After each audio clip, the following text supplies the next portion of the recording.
नमस्कार दोस्तों, मेरा नाम विनीत है और गौ माता ब्लॉग्स एंड ग्लोरीज चैनल पे आप सबका स्वागत है। दोस्तों, चैनल को सब्सक्राइब पक्का कर दीजिएगा और नोटिफिकेशन बेल को भी दबा दीजिए।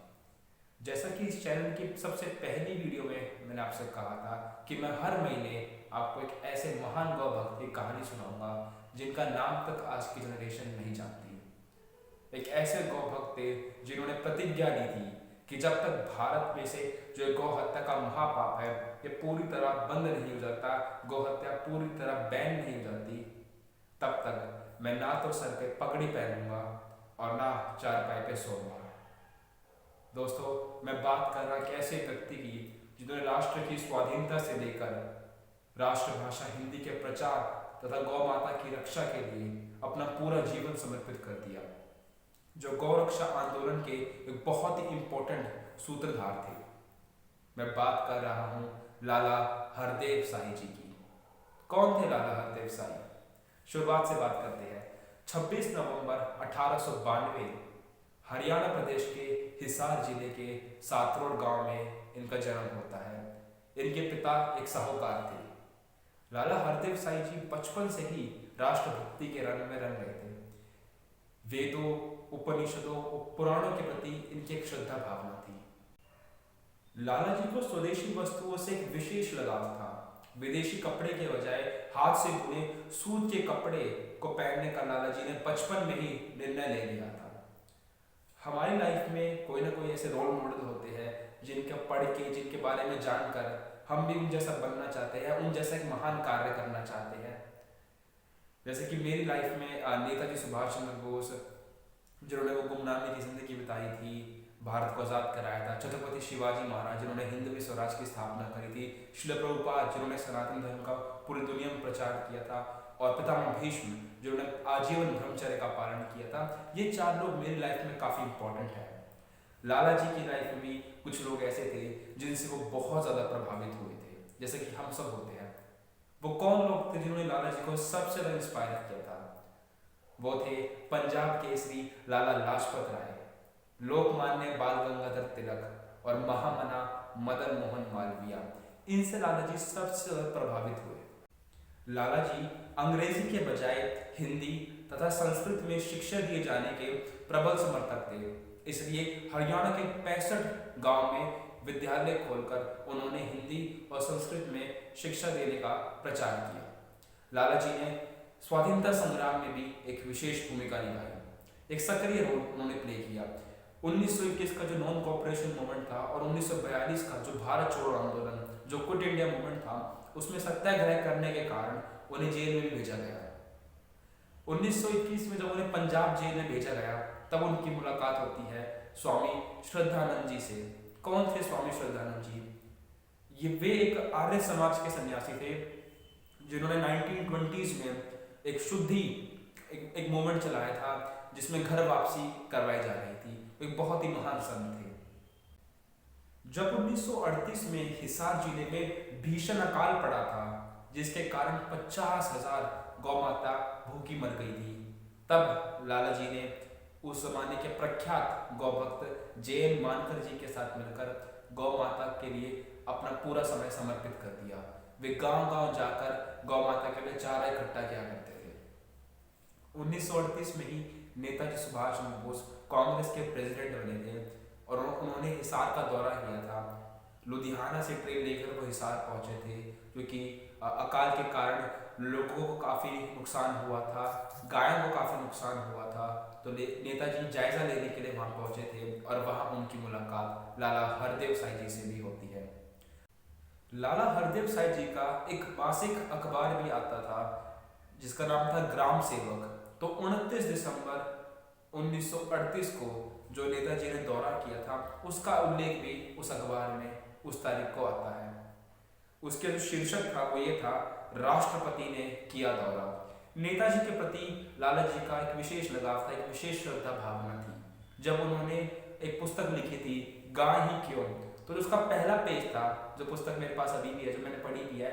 पहले पेज पे उन्होंने नेताजी की जो गौ भक्ति थी, जो गौ माता के प्रति उनका प्रेम था, एक ऐसा चित्र उन्होंने अपनी पुस्तक में सबसे पहले पेज पे रखा था, लगाया था।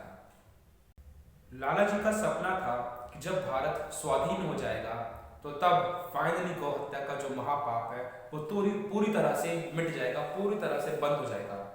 लेकिन जब देश स्वाधीन हुआ और देश में गौ हत्या को और प्रोत्साहित किया जाने लगा, नए नए बूचड़ खाने खोले जाने लगे और गौ माता के मांस का निर्यात यानी एक्सपोर्ट होना भी स्टार्ट हो गया, तो लाला जी की आत्मा कर्रा उठी।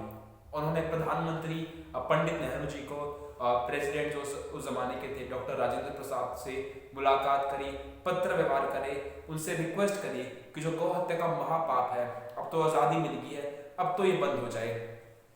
लेकिन प्रधानमंत्री जी की हट के कारण ऐसा नहीं हो पाया। लाला जी भारत सेवक समाज तथा सरकारी संस्थानों के माध्यम से गौरक्षा का कार्य करते थे और फिर 1954 में उनकी मुलाकात होती है दो महान संतों से। एक थे धर्म सम्राट स्वामी करपात्री जी महाराज, जिनके बारे में एक अलग से मैं वीडियो बनाऊंगा, वो भी एक बहुत ही महान गौ भक्त थे। तो दूसरे थे संत प्रभुदत्त ब्रह्मचारी जी। प्रभुदत्त ब्रह्मचारी जी भी बहुत ही महान संत थे और उन्होंने पंडित नेहरू के खिलाफ 1952 का लोकसभा चुनाव लड़ा था। प्रभुदत्त ब्रह्मचारी जी के साथ मिलकर लाला हरदेव साई कलकत्ता के लिए ले जाने वाली गाय जिनका वहां जाकर कत्ल होने वाला था, उनकी रक्षा करते हैं। 4 फरवरी 1954 को गौ रक्षा निरोध समिति की प्रयाग कुंभ पर स्थापना की जाती है। ब्रह्मचारी प्रभुदत्त के साथ मिलकर मथुरा के कसाई खाने पर लाला हरदेव साई जी सत्याग्रह करते हैं और जब करपात्री महाराज ने पावन व्रज भूमि को गौ हत्या से बंद, गौ हत्या के कलंक से मुक्त कराने का संकल्प लिया, तब लाला जी का उन्हें सक्रिय सहयोग मिला। फिर 1954 में लाला हरदेव साई जी और प्रभुदत्त ब्रह्मचारी जी यूपी जो लखनऊ था उसकी विधानसभा के बाहर सत्याग्रह करते हैं। वे तब तक बैठे रहते हैं जब तक यूपी सरकार को गौ रक्षा के लिए, गौ हत्या को बंद करने के लिए कानून न बनाना पड़ा। जी हाँ, गौ हत्या को बंद करने के लिए कानून बनाया गया लाला हरदेव साई जी और अन्य गौ भक्तों के, संतों के कारण। इसी तरह अगले साल 1955 में बिहार में भी वो इसी तरह से सत्याग्रह करते हैं। बांकीपुर जेल में भी उन्हें भेजा जाता है और वो जेल से तभी बाहर निकलते हैं जब बिहार में भी गौ हत्या की बंदी के लिए कानून बना दिया जाता है। लाला हरदेव साई जी ने ऐसे कई राज्यों में गौ हत्या को बंद कराने के लिए कानून बनवाए थे। लाला हरदेव साई जी की करपात्री महाराज तथा उस जमाने के ज्योतिष मठ के शंकराचार्य स्वामी श्री कृष्णा बोधाश्रम जी महाराज के प्रति लाला जी की अनन्य श्रद्धा भाव थे। उस जमाने के राष्ट्रीय स्वयं सेवक संघ के सर संचालक श्री माधवराव सदाशिवराव गोलवलकर जी, जिन्हें हम श्री गुरु जी के नाम से भी जानते हैं, उनके प्रति भी उनकी श्रद्धा भावना थी। गोलवलकर जी भी लाला हरदेव साई जी का काफ़ी सम्मान करते थे और उनकी गौ सेवा से काफ़ी प्रभावित थे। उसी प्रकार जो कल्याण के संपादक थे उस जमाने के, जिनका आप सभी नाम जानते होंगे, जिन्होंने भी गीता प्रेस की कोई ना कोई पुस्तक पढ़ी हो, उनका नाम था श्री हनुमान प्रसाद पोधर, जिन्हें सब भाई जी के नाम से भी जानते थे। उनके साथ भी लाला जी के बहुत ही अच्छे संबंध थे। लाला जी ने गौ माता के विषय के ऊपर दर्जनों पुस्तकें लिखी हैं, जिनमें से 2 का मैं आपको जिक्र करना चाहूँगा। एक थी गाय ही क्यों और दूसरी थी लोकसभा में गाय। जो ये पुस्तक थी गाय ही क्यों, इसकी भूमिका तत्कालीन राष्ट्रपति देश रत्न बाबू डॉक्टर राजेंद्र प्रसाद जी ने लिखी थी। उस भूमिका में वो क्या लिखते हैं मैं आपको पढ़ के सुनाना चाहूँगा। श्री हरदेव साई ने गाय के प्रश्न का बहुत विस्तृत और गहरा अध्ययन किया है। इतना ही नहीं, उन्होंने जो अपने अध्ययन में पाया है उसका साक्षात अनुभव भी बहुत अंशों में किया है। इसलिए वह जो कुछ इस संबंध में कहे आदर पूर्वक सुनने योग्य है। इस छोटी पुस्तिका में उन्होंने गाय ही क्यों और भैंस क्यों नहीं जैसे प्रश्न पर बहुत जानकारी के साथ विवेचना की है और मैं समझ सकता हूँ कि गौ सेवकों के लिए यह बहुत उपयोगी पुस्तिका होगी। ये भूमिका लिखी थी डॉक्टर राजेंद्र प्रसाद जी ने लाला हरदेव साई जी की किताब में।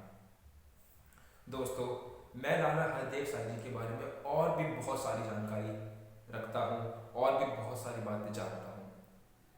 आने वाले 26 तारीख को उनका जन्मदिन है। मैंने बहुत ही शॉर्ट में उनकी पूरी लाइफ को समराइज किया है। लाला हरदेव साईं जी ने गौ माता के लिए अपना पूरा जीवन समर्पित कर दिया था।